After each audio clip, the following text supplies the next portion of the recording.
Gary, come on. I don't want to do them later. Let's just do them now. Take 15 minutes. Oh, honey, I am so exhausted. I just honestly want to relax for a little bit. If I could just sit here, let my food digest, and just try to enjoy the quiet for a little bit. Get some. That's what happens. And we will, we can clean the dishes tomorrow. Gary, I don't like waking up to a dirty kitchen. Who cares? I care, all right? I care. I busted my ass all day cleaning this house and then cooking that meal, and I worked today. It would be nice if you said thank you and helped me with the dishes. Your fight was never actually about the dishes. You walk into the kitchen and the sink is full. And something in you just goes off. Seriously? I just asked you to do one thing. You know what, Gary? I asked you to do one thing today, one very simple thing, to bring me 12 lemons, and you brought me 3. God damn it. If I knew that it was going to be this much trouble, I would have brought home 24 lemons. And that's the moment. Because 5 minutes later, you're not fighting about the dishes anymore. You're fighting about last Tuesday, their mother, your mother, who works harder, who never listens, and somehow you've dragged in something that happened, on vacation 3 years ago. It's not about the lemons. Well, that's all you're talking about. I'm just saying it'd be nice if you did things that I asked. It would be even nicer if you did things without me having to ask you. Does that sound familiar? Here's what I want you to sit with. You're probably not fighting about what you think you're fighting about. The dishes are just the trigger.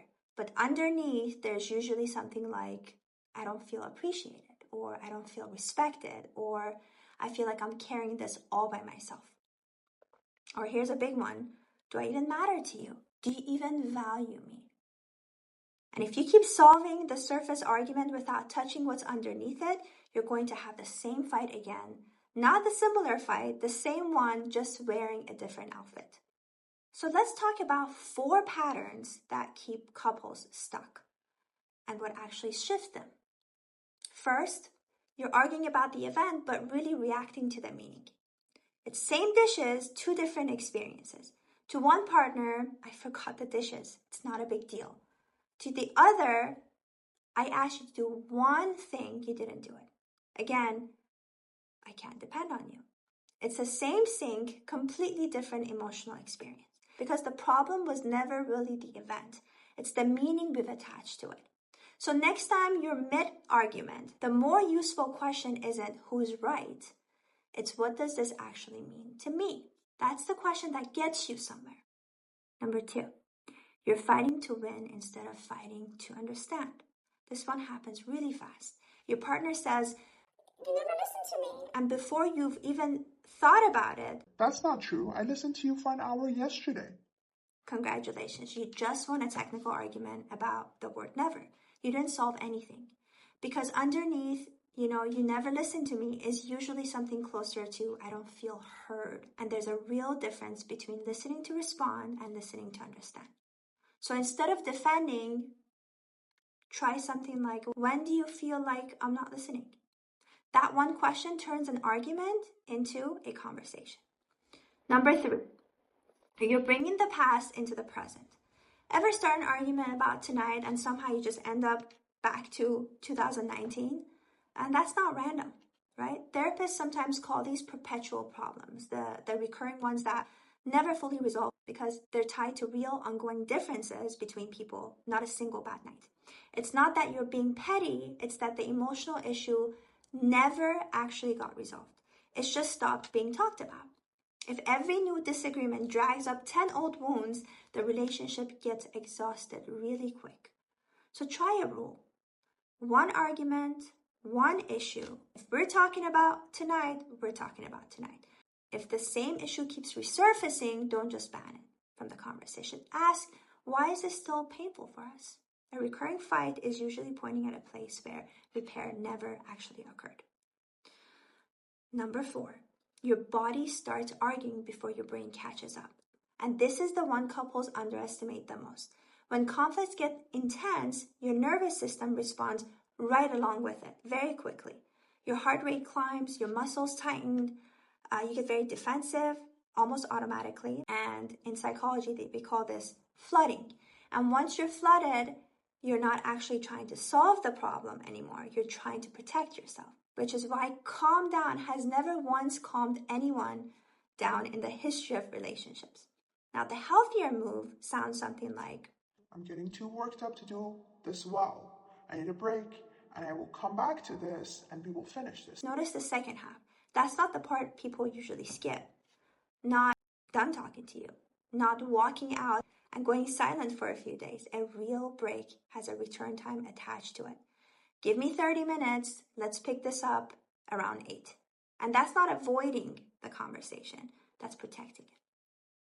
So what do you actually do in the middle of a fight? Try what I call the underneath question. What is this really about for me? Maybe it's that the dishes make me feel like I'm doing this alone, right? That's a very different sentence than you're lazy. Notice what's happening here. You're moving from accusation to experience, and experience is something your partner can actually respond to. And accusation just makes them defend. This is close to what a lot of couple therapists actually teach their clients. When, fill in the blank, when this happens, I feel so on and so forth, and what I need is whatever it is that you need. For example, when we make plans and you're an hour late, without a text, I feel like my time isn't being honored. It's not being respected. What I need is a heads up if you're running behind. It's very specific, it's clear, something to actually act on. Compare that to, you don't respect me, which might be true, but gives your partner nothing to do with it. And here's the part I want to be really clear about. The goal is not to stop fighting or having arguments. Two different people, two different histories, two different nervous systems, right? Two different backgrounds. You are always going to disagree about something. Conflict isn't the problem. The real question is, what happens to you two when you disagree? Do you get curious or do you get cruel? Do you curse or do you listen? Or do you load up your next point while your partner is still texting or talking to you? Can you repair it?